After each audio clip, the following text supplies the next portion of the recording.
Hi everyone, welcome to Wellness Wednesday. I'm Roshan Thiran, and every Wednesday we try to talk a little bit about health, wellness, and a number of other things related to how we can enable you to be able to live longer. I think one of the studies we talked about was this whole study about aging, and we talked about the hallmarks of aging, things like stem cells exhaustion, altered intercellular communication, the genomic instability, and a number of other things. Especially if you watch our earlier episodes, we talked a little bit about some of the processes on how you can sort of reduce aging, and why aging is actually a disease that can, if we want to work at, be reduced. And over time, we can actually eliminate aging and be able to be healthy in our 80s, our 90s, our hundreds even, and be able to go in a healthy state than in a chronic state. And obviously, we talked a lot about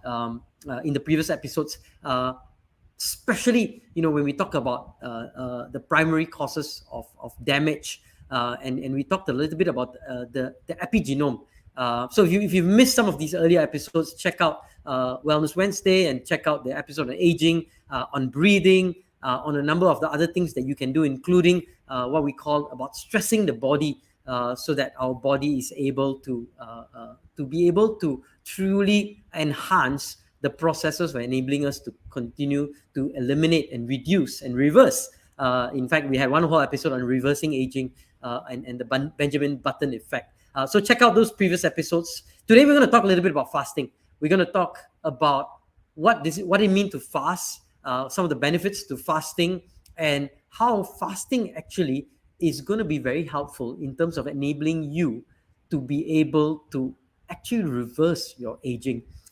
So let's dive into this. I know. Whenever we talk about fasting, I know people always say, "Oh no, I just can't do that. I can't fast, and I can't miss my breakfast because breakfast is the most important meals of the day." So let's bust a couple of myths on fasting. And I want to start with breakfast because when we think about breakfast, many times we sort of look at breakfast as the most important meal of the day. Everybody needs to have breakfast, and many times breakfast is laden with sugar, with cereals and all these sugar infested, and we have this huge obesity crisis with especially our young people, right? And we as parents sometimes feel bad. Oh, we have to feed our kids breakfast, but that myth that breakfast is the most important day of the meal of the day is actually a myth. Like, and people believe that when you skip breakfast, you become extremely hungry, you have cravings, you have weight gain. But there was a study, a 16-week study of almost 300 adults, with who were overweight or obese, and there was observed no weight difference between those who ate breakfast and those who didn't. And breakfast essentially, and we're going to jump into fasting. One of the easiest meals to skip actually is breakfast. So don't believe that breakfast is the most important meal of the day. In fact, what we're going to talk a little bit about today is that when you stop eating, the less you eat, the better it is for you. Now, there's another big myth is that you need to eat frequently to boost your metabolism, right? Again, that is an absolute myth. You do not need to eat frequently. Because again, your body indeed expends some calories when you digest meals, and you do need calories to burn, right? But eating frequently is not very helpful. In fact, what we're gonna propose and what research has actually shown is the less you eat, the less frequent you eat, not so much the calories to eat, but the less frequent you eat, the better it is. And there's a couple of reasons for that. We'll talk about the science behind it. There's a low energy state when you fast. It's actually very useful because it activates certain what we call things like sirtuin and mTORs, which are certain activators that enable you to actually have a longer life. It activates these what we call longevity genes, right? Now, another myth is that we need a regular supply of food. We need to eat a lot. We need to not be able to fast, because when we fast, our brain doesn't get a regular dose of dietary glucose. And so people claim that they need to eat every couple of hours, so that our brain is fully functioning. If they don't, our brain will stop functioning, and there's a whole belief that The brain can only use glucose for fuel. But here's the reality. Your body can actually easily produce the glucose it needs via a process called gluconeogenesis, right? So there's a process called gluconeogenesis that our body itself can produce this glucose. So even when you have long-term fasting, starvation, or very what we call low carbs diet, your body can produce ketone from dietary fats, and these can actually feed your brain. So this again, it's a myth, right? That we need to consistently eat so that our brain doesn't die on us, or our brain is not functioning. And the final myth I want to talk about is eating often is good for your health. That's absolutely not true. Um, and I want to talk about the science behind it, because when we have short-term fasting, right? Say, like, let's say we fast for 12 hours, and I purposely, this episode, right, I decided my last meal was yesterday at about 6 p.m. So today, it's about 1:30, almost 2 p.m. now. So I haven't probably eaten now for about 20 hours, and hopefully I'll be able to extend it a little bit more. So here I'm in this low energy, low state. I haven't eaten for 20 hours. So what you see is a product of what fasting does, right? So how you define who I am, and how I'm responding to you and my energy level. I'm actually in a fast right now. So I haven't eaten since 6 p.m. It was my last meal yesterday, and so it's about 20 hours or so. So again, I feel super energetic. I went to the gym this morning. I had a lively game of a very intense 5-set badminton game earlier in this morning, also after gym. And I've had a couple of meetings now, and here I am in this show live with you. So fasting not necessarily is going to put you in. It's going to put you in a low energy state, but doesn't mean that you will be in a state of low energy. And part of it is why eating, right, often is not very good for you, is because when you go into this fasting stage, right, actually it induces a cellular repair process called autophagy. And I'm going to show you a bit of a science, and again, I'll try to make it, again, I'm not a scientist, neither am I an expert in this space, but what I've done is I've tried to accumulate different wisdom from different people, like David Sinclair. It's a Harvard professor. There's a couple of professors at MIT. Autophagy is also a process that a couple of scientists have come up with. And if you look at the process of autophagy, and what autophagy is, essentially it's a process of inducing a cellular repair, where your cells that are old and dysfunctional, especially proteins, is basically reused and recycled. So autophagy actually protects you against aging, against cancer, against Alzheimer, right? So when you fast, right, you actually get into this state. Our cells go through a state known as autophagy, and you pronounce it autophagy, right? So I say autophagy, but it's autophagy. Is probably the best way to pronounce it, and it comes from this Greek prefix auto, which is self, and phagy, which is feed on. And this form of cellular housekeeping actually allows our bodies to remove damaged parts of the cells while recycling others. So when you go into this fast, right, you're inducing autophagy, and especially when you have extended fast, and over a longer period of time, autophagy actually helps to actually recycle bad, damaged protein, and recycle it to be used by the body for fuel. So if you look at me, and I know, after this, if you ask me to go play a football game, I'm on, right, and I can be 20 hours without food, but I think I'll be full of energy, and I'll be able to do my 8 to 10 kilometers in a football game. And part of it is this cellular housekeeping, or this autophagy process, right, where misfolded proteins damage organelles, pathogens that are degraded, and cells, bad cells that are removed, right? And so what happens is this process plays a vital role in our cellular health, and it cleans up our body. So when you go into a fasting, right, and many people say, oh, is this really good or is it bad? And too much of something is always good, always bad. Too little of something is never good. So there's always a middle ground. But how do you induce this process, right? So it's actually induced by various stress conditions. So you can induce it by fasting. You can induce it by intense exercise, where wow, the body goes through a very stressful. You can also induce it by caloric or calorie restriction, right? And so intermittent fasting, extended fasting actually induces this autophagy activity, right? And in 2019, there was a study done where researchers actually analyzed numerous markers related to longevity, including this expression of autophagy genes. And a group of about 11 overweight adults followed this time-restricted feeding schedule, and then others on a normal eating schedule. And the time restricted feeding or this fasting schedule actually resulted in an improved longevity outcome, about 22% increase in the production of what we call this autophagy gene LC3A after just 4 days, right? So after 4 days of restricted eating or fasting, right, we saw some effect. And we saw, and I spoke about this exercise in the previous episode, also induces autophagy. And it's an exercise where you get shortness of breath, right? You really are panting, right?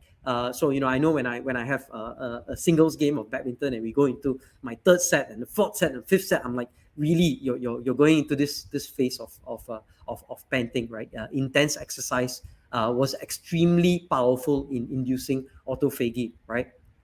So that's one. And people say, hey, what about fasting? Does that mean I cannot eat? I cannot drink? I also have coffee. I think research suggests that coffee actually does not stop autophagy.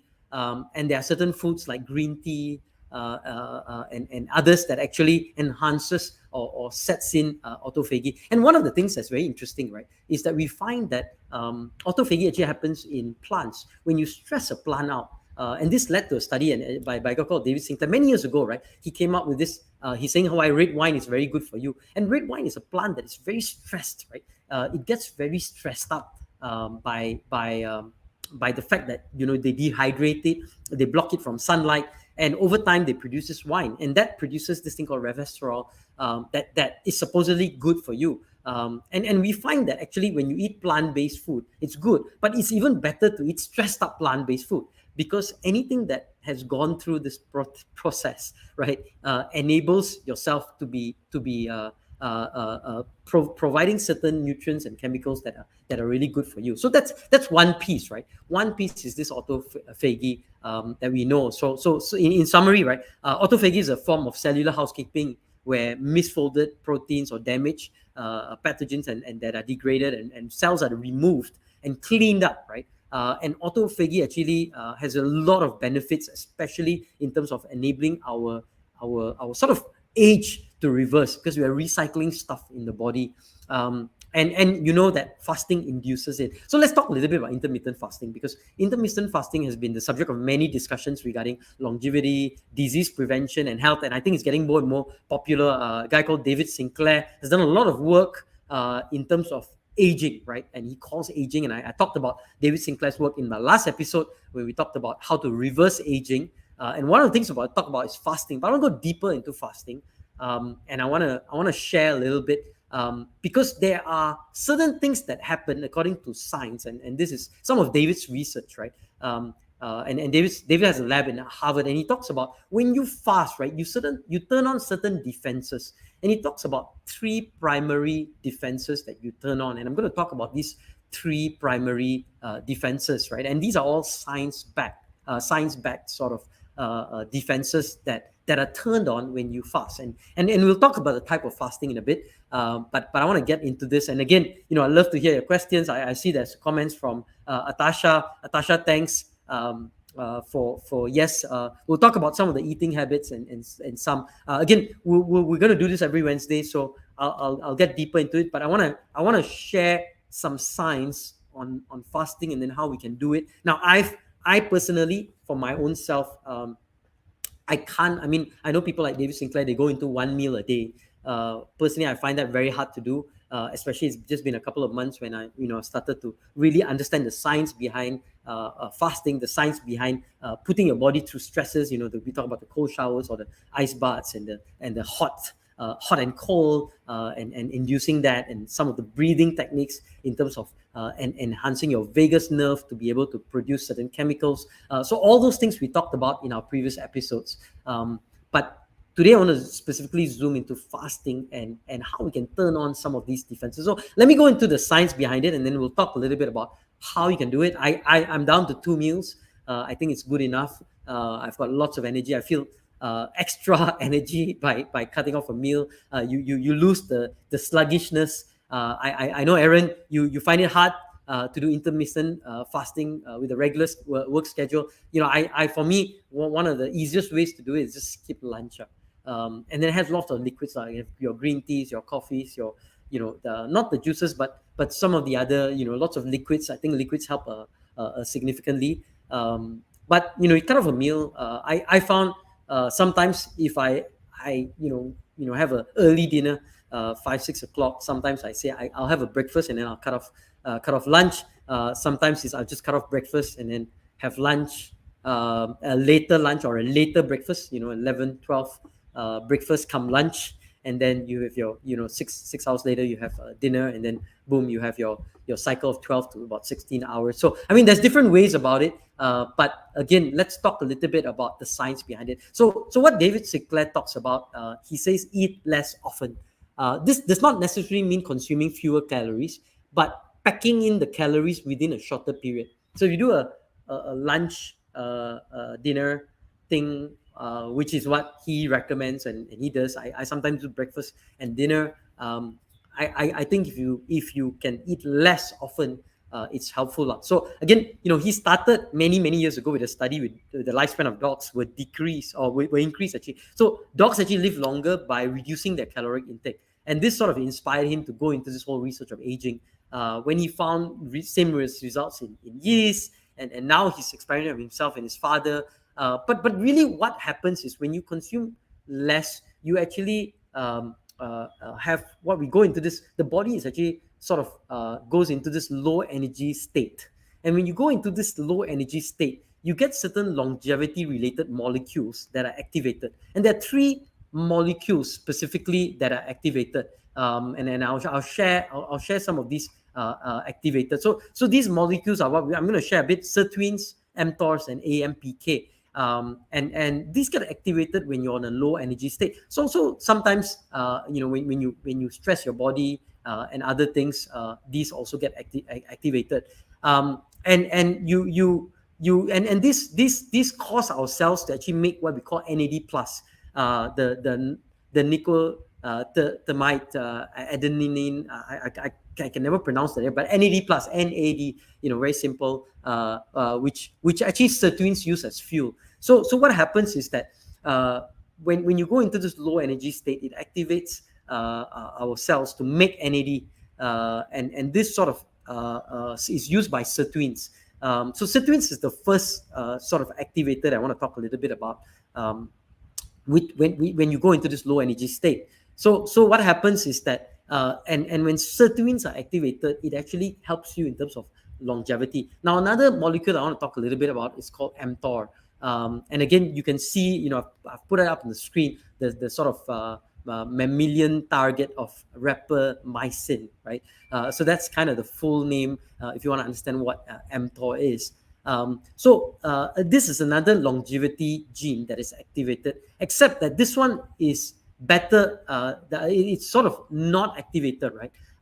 So what happens is when you go into this sort of autophagy, where old proteins are recycled to new ones, you notice that there's a decrease in mTOR, right? So what happens is when you get into this thing, there's actually a decrease so it's activated in a decreasing manner.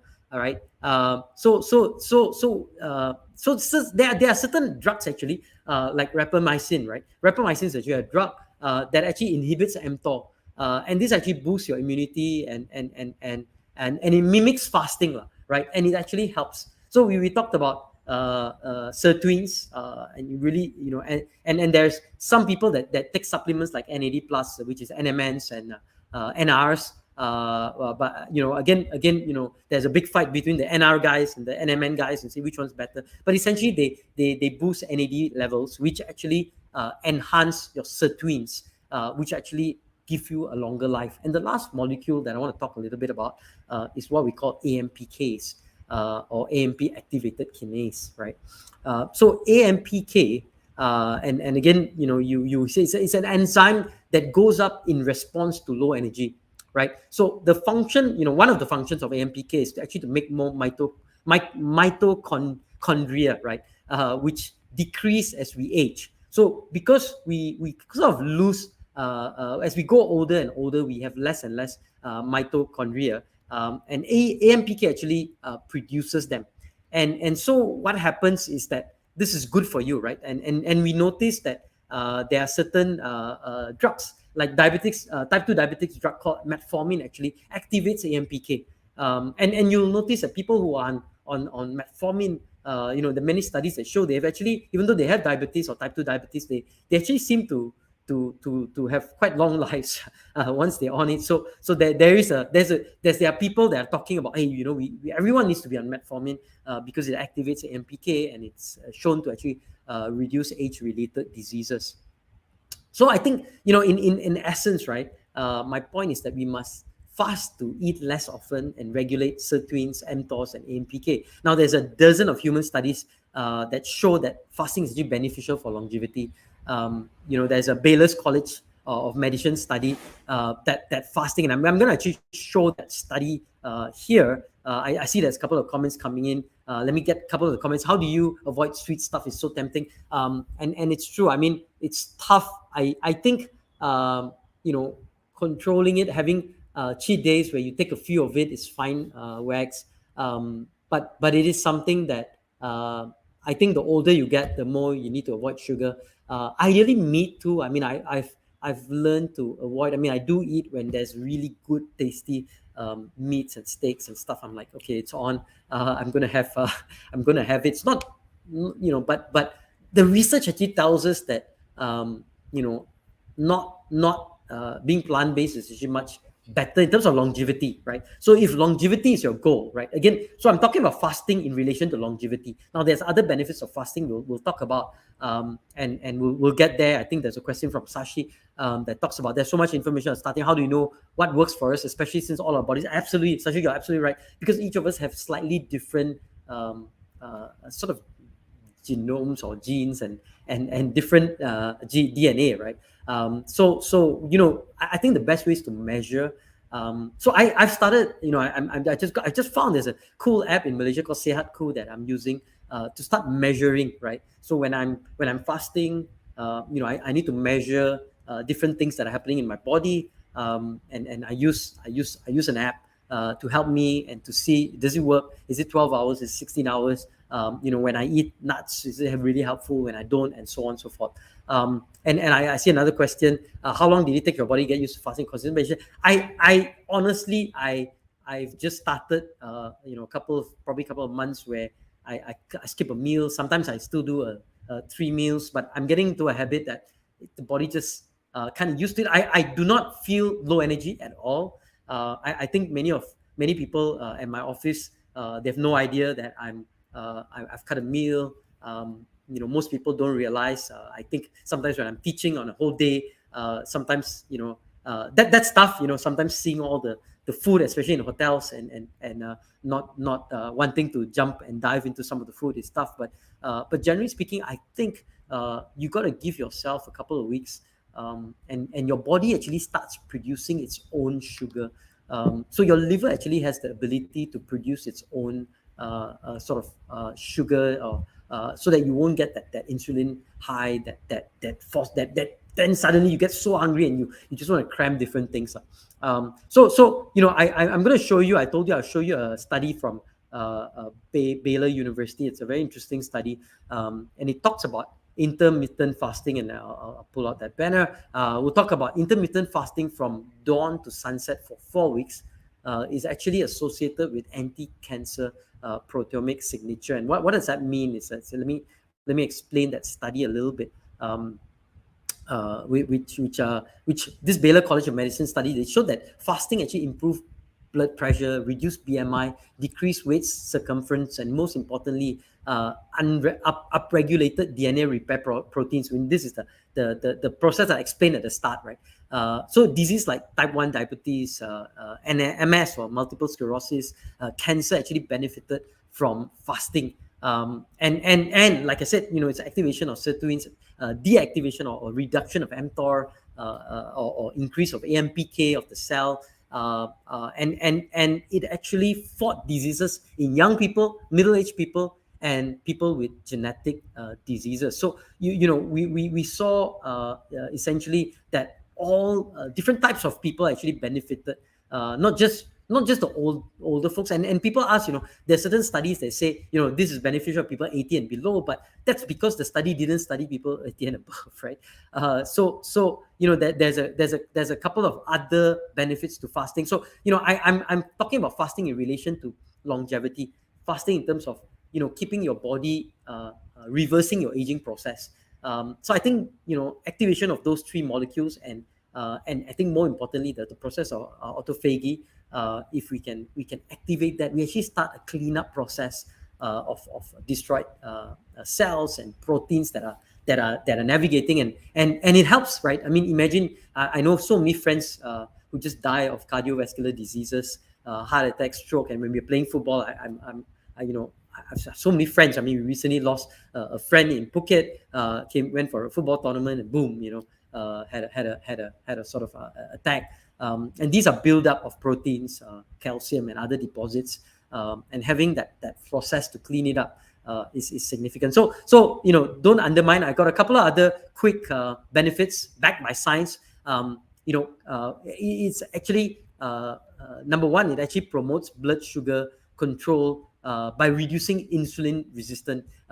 It fights inflammation. I think this is a big one, right? I think it's absolutely huge how we have pain here, we have pain there, and acute inflammation. It happens, and to me, if you fast, right, there's a benefit because it actually helps drive chronic inflammation down, and inflammation is actually a lot of chronic conditions such as heart disease, cancer, rheumatoid arthritis, and others that actually are caused by inflammation, right? 18 studies, right, found that intermittent fastings could significantly reduce levels of C-reactive proteins, right, which is a marker for inflammation, right? A couple other studies discovered that practicing intermittent fasting for 1 year was more effective at decreasing levels of inflammation, especially for sports people, and reducing certain risk factors for heart disease compared to the control group. So again, numerous studies out there that talked about these benefits. A couple others may enhance your health control by improving blood pressure, triglycerides, and cholesterol levels. I talked about that with autophagy. May boost brain function and prevent neurodegenerative disorders. And this is another huge one. We found a number of studies actually. Again, some of these were related to animal research, but they found that actually fasting has some powerful effect on brain health. Again, 2013, my study actually showed that 11 months of intermittent fasting improved brain function and brain structure. It also, again, other studies, again, non-human, again, like human studies are long and complex. So I think some of these studies are going on, but we've seen where studies in animals suggest that actually may protect against things like there's improved outcomes in conditions such as Alzheimer's, Parkinson's, and again, it relates back to things like inflammation and other things that we talked about in the earlier piece. I'm going to talk about a couple more benefits. Let me jump to the next piece. Aids weight loss by limiting calorie intake and boosting metabolism. And a lot of people don't realize this. We don't really find 100-year-olds that are extremely obese, and we find lean folks generally who are in their late in life. Generally, they are lean and sort of small women actually tend to live very long, right?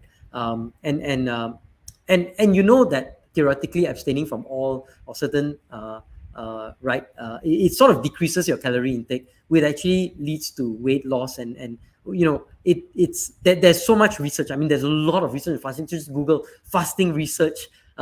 You found that there is weight just by fasting you can 1 day fasting, a whole day fasting could reduce body weight potentially 9%, and significantly reduce body fat over a 12 to 24 period of fasting, right?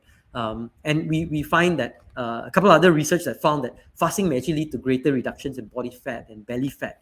again, these are dangerous for what we call cardiovascular diseases and other sort of pieces. I talked about extending longevity by sirtuins. Again, it helps low sort of energy levels, or you trick the body into low energy levels, or tricking them into thinking you're in a scarcity mode. You got the sirtuins activated, you got mTOR decrease, which is a good thing, and you've got the AMPKs that are extended. We talked about that. Cancer prevention. Actually, it helps. I mean, there's so much of research that actually shows when it comes to cancer prevention, right?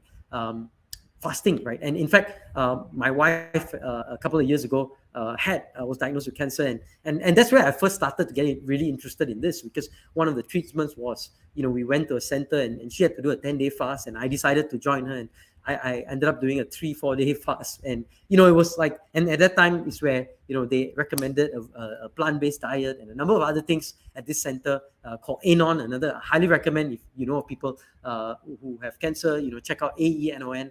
They're a great space for sort of cancer, post-cancer, helping you to recover and rejuvenate yourself.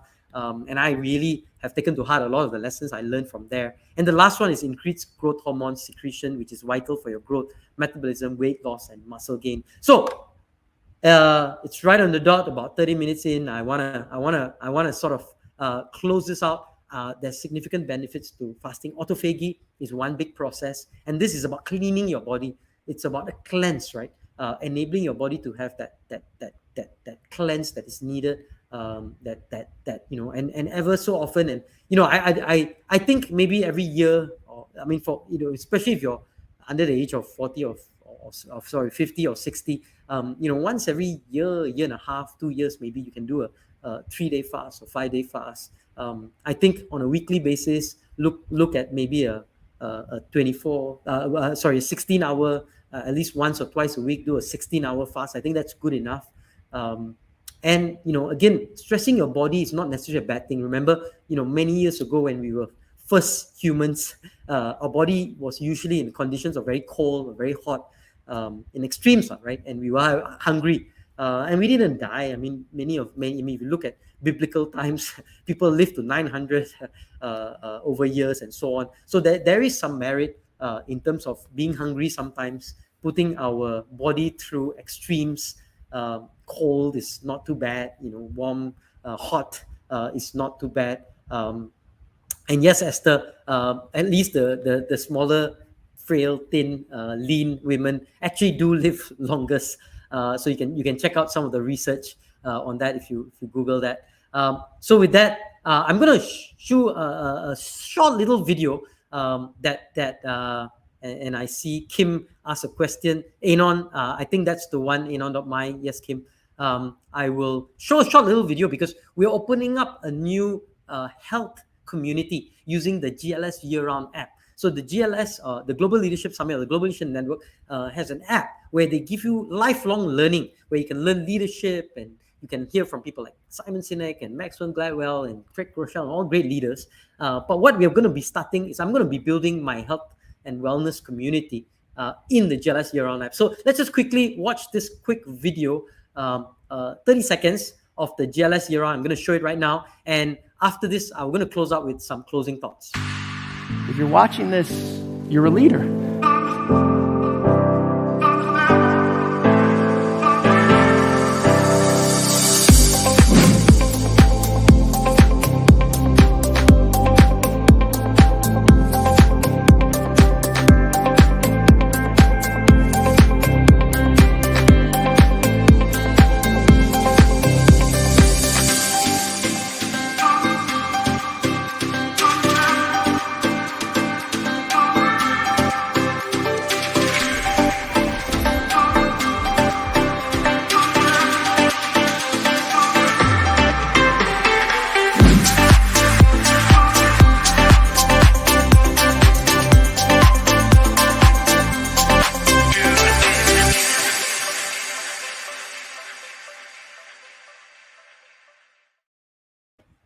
There you go. So, you can register, go to this site, glnmalaysia.org, GLS Year-Round. If you go to glnmalaysia.org, you will also notice there is another great event happening called the Malaysia Leadership Summit.